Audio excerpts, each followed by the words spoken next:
കേക്കാൻ വൃന്ദാവൻ ബാലഗോകുലത്തിന്റെ ആഭിമുഖ്യത്തിൽ തുടർച്ചയായ 4ാം വർഷവും ഗുരുപൂജ മഹോത്സവവും അനുമോദന ചടങ്ങും സംഘടിപ്പിച്ചു. ബാലഗോകുലത്തിലെ കുട്ടികൾ ദീപപ്രജ്വലനം നടത്തി കണ്ണന് മാല ചാർത്തിയതോടെയാണ് പരിപാടികൾക്ക് തുടക്കമായത്.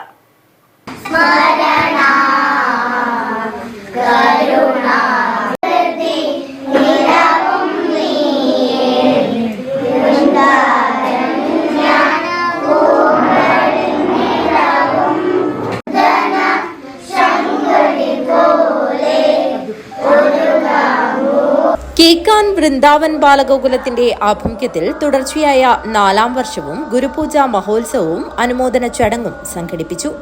ബാലഗോകുലത്തിലെ കുട്ടികൾ ദീപപ്രജ്വലനം നടത്തി കണ്ണന് മാല ചാർത്തിയതോടെ പരിപാടികൾക്ക് തുടക്കം കുറിച്ചു.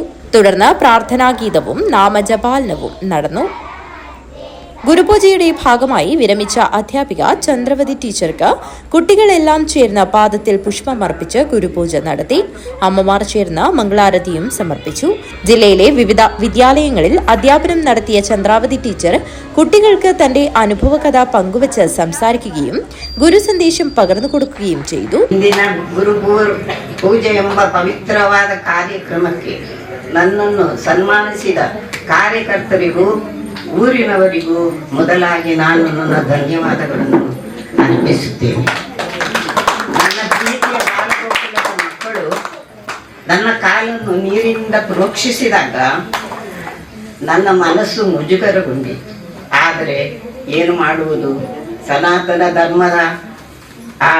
ಸನಾತನ ಧರ್ಮಕ್ಕೆ ನಾವು ಯಾವತ್ತೂ ತಲೆಬಾಗಲೇಬೇಕು, ನಾವು ಪಾಲಿಸಲೇಬೇಕಲ್ಲವೇ.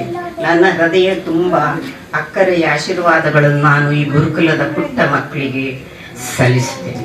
ചന്ദ്രാവതി ടീച്ചറെ ബാലഗോകുലം താലൂക്ക് അംഗങ്ങളായ പത്മനാഭൻ, മധു എന്നിവർ ചേർന്ന് പൊന്നാടയും ഉപഹാരവും നൽകി ആദരിക്കുന്ന ചടങ്ങും നടന്നു. ബാലഗോകുലം രക്ഷാധികാരി നിരീക്ഷണ രാജേഷ് അധ്യക്ഷത വഹിച്ചു. പരിപാടിയിൽ വെച്ച് ബാലഗോകുലത്തിലെ അംഗങ്ങളായ LSS, USS, SLC, +2 പരീക്ഷയിൽ ഉന്നത വിജയികളായ കുട്ടികളെ അനുമോദിക്കുന്ന ചടങ്ങും നടന്നു. സുബ്രായ മാസ്റ്റർ, രേഷ്മ, രൂപേഷ്, സതീഷ് കാവടി, ജിജേഷ് തുടങ്ങിയവർ സംസാരിച്ചു. സുജാത മണി സ്വാഗതം പറഞ്ഞു. News bureau, Kanhangad.